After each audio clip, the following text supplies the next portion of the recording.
So the epicenter of Bangkok's damage is right here, right behind me. You can see that structure, that demolished structure there. It was a 30-story building last night, but now it's reduced to a rubble. That rubble itself is about 4-story high, so you can imagine the scale of damage. Authorities are saying that more than 100 people could be trapped inside. They're all construction workers because it was an under construction building.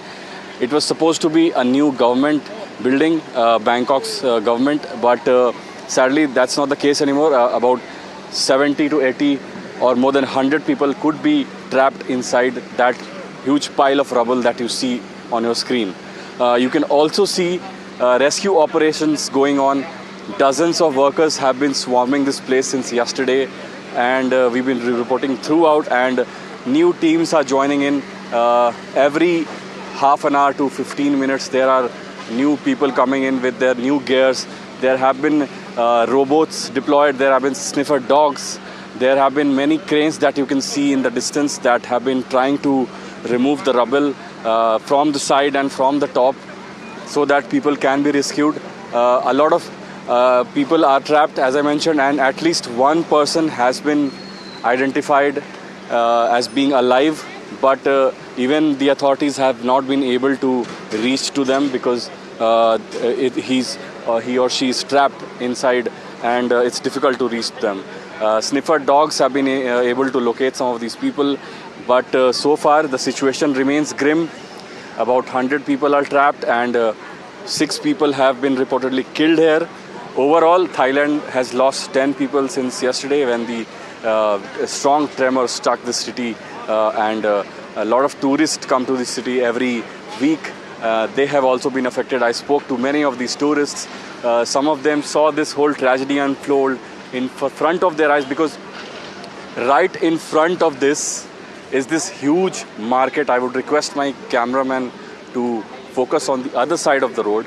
You can see in the distance and also on the other side that there are many shops that are there, and these places are surrounded by tourists on a regular day, but tourists are not allowed at the moment because you can see only rescue workers are there.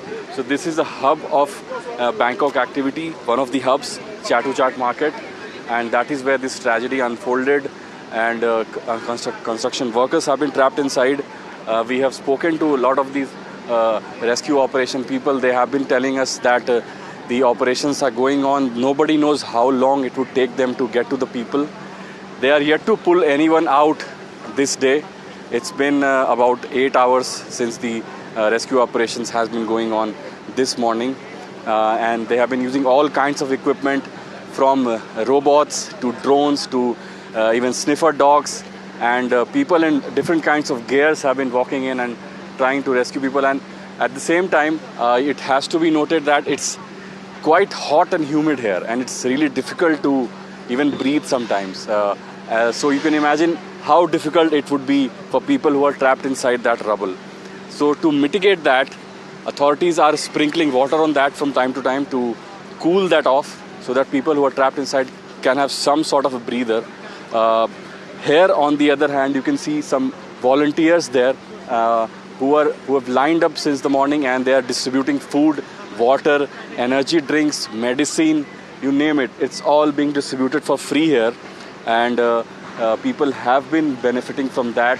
But situation remains grim. The main story is right in front of you, the rubble that has about 70 to 100 people trapped inside of it. Nishant, what more can you tell us about the construction workers who are trapped in the building? Any details as to were they locals or were they from neighboring countries? So all of that is yet to be revealed, because most of these workers are unaccounted for. This is the official version of the authorities here. So it will take some time before their identities are ascertained. So far, it's not been released.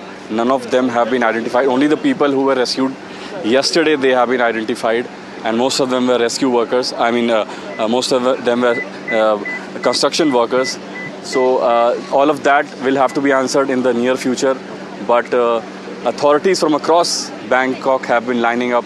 Some top police officials just walked in about 15 to 20 minutes ago and assessed the situation. You can see a cavalcade of cars here, probably of local government. I would request Rohit to show this cavalcade of cars.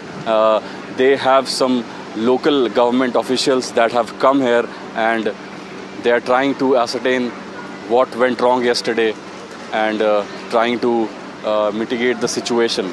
So far the situation remains very grim here, and it will take some time before it's brought down to some normalcy, because this road is a tragedy of its own. This whole road has been cordoned off. Only only authorities involved in rescue ops and media personnel are allowed.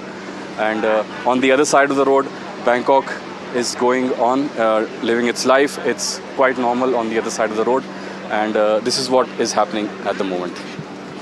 Vishal, have you had the chance to maybe speak to the commercial establishments that are usually set up in the Chatuchak market? You can it's see of course a renowned market. robot is just walking in.